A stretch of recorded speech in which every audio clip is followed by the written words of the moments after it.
Merci beaucoup. Je prends la parole au titre du travail de ce think tank dont j'ai supervisé la conduite de cette enquête. Ce think tank s'appelle AYEN, l'Observatoire du politique en Afrique, et qui a eu la confiance de Monsieur le ministre pour conduire cette enquête. Comme je le disais ce matin, c'est une enquête qui a été lancée avec un volet informatique très important. En réalité, c'est une enquête qui dure depuis 1 an, de juin 2024 à juin 2025. Je pense que c'est significatif aussi en termes de représentativité des résultats auxquels nous sommes parvenus. C'est une enquête qui est nationale, qui couvre l'ensemble des régions, avec un dispositif de collecte de données qui est très homogène, avec une moyenne de 50 intervenants, 4 enquêteurs par région et des coordonnateurs, un data analyst. Donc c'était une mobilisation très importante avec 2 volets de l'enquête. Bien sûr, c'est une enquête qualitative et quantitative. Monsieur le ministre a indiqué tout à l'heure le volume de questionnaires qui ont été examinés. On a une moyenne de 120 questionnaires par région, avec l'Ouest qui est à 197 et l'Adamawa, l'extrême nord, me semble-t-il, qui sont à 107 questionnaires enseignés. À côté de ces questionnaires, il y a les entretiens. L'enquête mobilise la parole de la diversité des publics de façon privilégiée. Elle interroge les agents de l'État, 999 agents de l'État, et pour tous les autres catégories que sont les autorités administratives, les acteurs de la déconcentration, les autorités traditionnelles, les acteurs de la société civile, les universitaires. Donc nous avons un panel de réponses qui est suffisamment significatif pour adresser 3 objectifs que je rappellerai. L'enquête visait une révision générale des politiques publiques portées par le MINFOPRA. Naturellement, et comme je le disais ce matin, ce sont des politiques qui sont transversales, qui ne portent pas seulement sur la gestion des ressources humaines de l'État, mais en fait, c'est des questions qui sont à la fois des process, des instruments qui touchent au fonctionnement d'autres administrations. Donc, il ne s'agit pas seulement du MINFOPRA, même si la commande a été présentée, adressée par le MINFOPRA pour le gouvernement.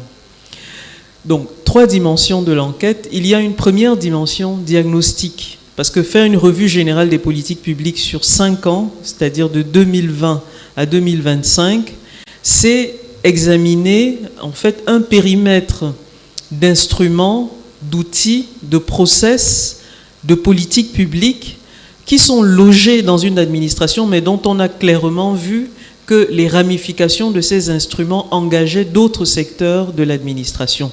Donc il s'agissait d'abord, dans un premier moment, d'évaluer la performance de ces instruments, la connaissance de ces instruments, l'efficacité en fait de ces instruments. Il y a plusieurs dimensions de cette évaluation que nous avons déployée. Donc première dimension, diagnostic. La deuxième dimension est analytique. Sur la base des perceptions, des représentations, des attitudes, des pratiques des agents que nous avons interviewés, il s'agissait de comprendre les forces, les faiblesses, les opportunités et les menaces que présente en fait l'ensemble de ces outils-là.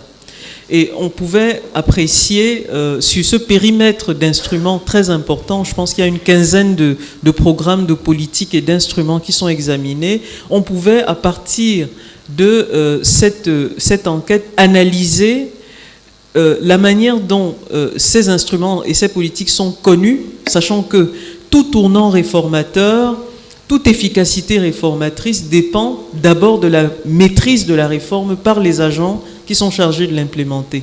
Donc ça a été un point très important, on est revenu sur ce point ce matin. Donc cette analyse renseigne à la fois sur le niveau de connaissance des process, des instruments, sur les faiblesses et les forces de ces instruments, sur les failles, les épreuves et les défis auxquels ces instruments, au fond, emmènent les agents publics à être confrontés. Nous avons indiqué ce matin, je pense que évidemment le point fait par son Excellence Monsieur le Ministre me dispense de revenir dans le détail.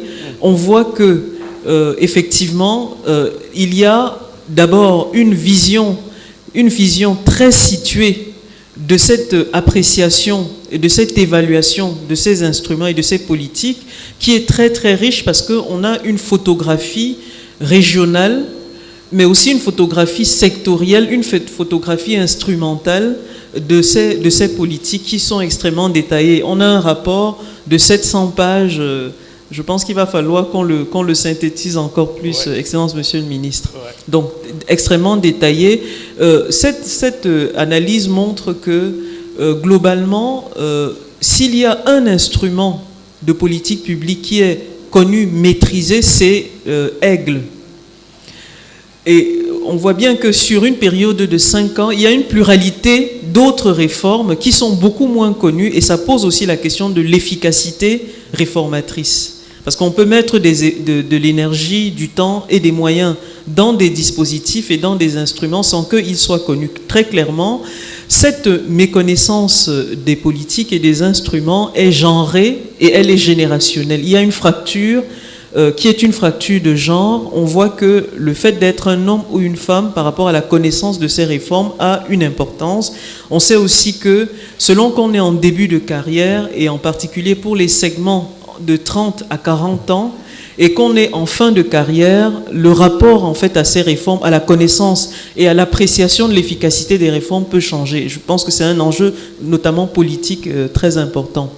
La troisième dimension de l'enquête est programmatique et prospective, puisque le but de l'exercice, c'était non pas simplement par une revue de littérature faite par l'équipe sur une revue, ce que c'est que fait une revue générale des politiques publiques et prescrit ce que c'est que fait une revue, c'était de demander à tous nos enquêtés comment est-ce que eux, ils voient les chemins par lesquels on peut renforcer la qualité du service public. C'est un élément très important de cette enquête. Je voudrais souligner à nouveau cette importance située et territoriale. On sait que les recommandations qui sont faites, elles sont extrêmement régionales. Elles sont extrêmement régionales. Les recommandations pour le littoral sont très différentes des recommandations pour l'extrême nord. Je trouve qu'il y a aussi cet effet de précision territoriale qui me semble être un des résultats importants. Gouverner, en fait, les ressources humaines de l'État, c'est aussi tenir compte de cette spécificité qui peut se traduire sur le terrain culturel, sur le terrain social, sur le terrain sociétal, etc., sur les trajectoires historiques. Donc c'est un élément important qu'on a perçu et que je ne détaillerai pas ici, mais je vous invite à lire cette enquête. Il y a des recommandations qui sont très importantes.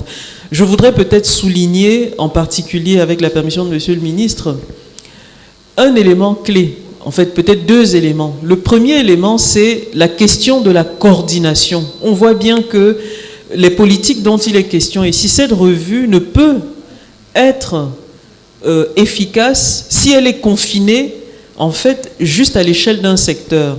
Donc il y a très clairement cette chaîne de résultats qui requiert que, au fond, la coordination de la revue générale des politiques publiques, dont le volume est largement tenu par le MINFOPRA, soit renforcé en termes de légitimité politique et administrative. C'est pour ça qu'une des recommandations stratégiques pour nous consiste à, bien sûr, renforcer l'autorité du MINFOPRA dans la gestion des ressources humaines de l'État, mais aussi faire remonter le dialogue, qui est un dialogue managérial, un dialogue institutionnel, et sans doute un dialogue politique à l'échelle du chef du gouvernement.